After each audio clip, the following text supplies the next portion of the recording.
Assalamualaikum warahmatullahi wabarakatuh. Bersyukur kepada Allah dan berselawat kepada Nabiullah Muhammad SAW. Pada video kali ini, saya akan menjelaskan terkait dengan lifespan atau rentan proses kehidupan khususnya pada masa perkembangan anak yang saya alami. Menurut Jean Piaget, ada 4 tahap perkembangan anak, di mana ada masa prenatal, masa bayi, masa kanak-kanak awal, dan masa kanak-kanak tengah hingga akhir. Pada masa prenatal, terdapat 3 fase di mana fase pertama merupakan fase germinal yang terjadi pada usia 1 minggu dalam kandungan. Pada masa ini, sperma dan sel telur bertemu dan menghasilkan zigot. Dan zigot inilah yang akan membelah diri yang kemudian menempel pada dinding rahim dan menjadi tanda awal dari masa kehamilan. Fase kedua dalam masa prenatal ialah fase embrionik yang terjadi pada usia 2-8 minggu dalam kandungan. Pada masa ini, zigot akan berkembang yang ditandai dengan terbentuknya organ-organ tubuh dan sistem fisiologis atau organ dalam. Contohnya, kepala, tangan, kaki, jantung, dan lain-lain. Fase terakhir ialah fase fetal yang terjadi pada usia 8 minggu sampai lahirnya bayi.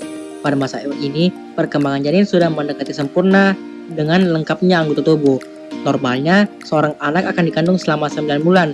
Namun, saya dikandung selama lebih dari 9 bulan atau 10 bulan, yang artinya postmatur, sehingga harus lahir dengan melalui operasi sesar. Hingga pada tanggal 20 Februari 2003 di Kota Makassar, saya lahir dengan berat badan sekitar 2,2 kg dan mata yang sipit mengikuti gen dari ibu saya. Pada masa bayi, menurut Jean Piaget, bayi berkoordinasi dan berkomunikasi melalui sensoriknya seperti mendengar dan melihat.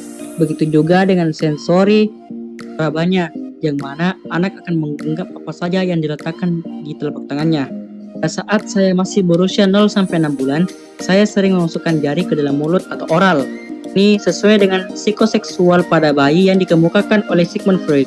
Pada usia 7-9 bulan, saya sudah bisa menyebut keras tahanan seperti mama dan juga bisa duduk sendiri dan juga merangkak untuk bergerak.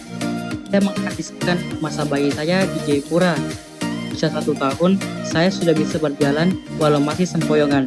Begitu juga dengan memperhatikan dan mengikuti objek yang bergerak di depan mata. Pada usia 2 tahun, saya sudah bisa berbicara dibarengi dengan menunjuk objek yang saya inginkan, walau pengucapannya masih kurang jelas.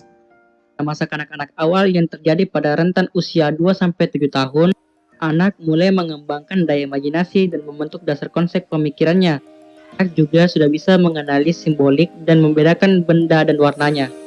Pada masa ini, saya sangat suka menggambar dan mewarnai di TK. Selain itu, saya juga tertarik dan suka bernyanyi. Berbicara terkait sosial dan moral pada masa anak-anak awal, seperti dalam ranah bermain, di mana bermain merupakan sarana belajar bagi anak sekaligus dapat melatih keberaniannya. Begitu juga dengan hubungan teman sebaya, di mana anak mampu merespon perilaku orang lain. Pada saat itu, teman saya ingin berfoto dan akhirnya saya mengajak mereka untuk berfoto bersama. Anak juga bisa memahami mana yang baik dan mana yang buruk. Interaksi sosial, anak bisa menangkap apa yang diharapkan oleh situasi sosial. Pada saat acara ulang tahun tersebut, saya menyuapi orang tua saya guna menghormati dan berterima kasih atas acara ulang tahun yang telah dibuat. Pada masa anak-anak tengah hingga akhir, Jean Piaget menjelaskan bahwasanya anak sudah berada di tingkat moral autonomous, di mana anak akan menitikberatkan perilaku pada intensitasnya. Pada masa ini, saya sering bermain dalam kelompok dan bermain sesuai aturan yang telah disepakati. Dalam permainan itu pula, saya belajar bagaimana memecahkan masalah dan mengambil keputusan.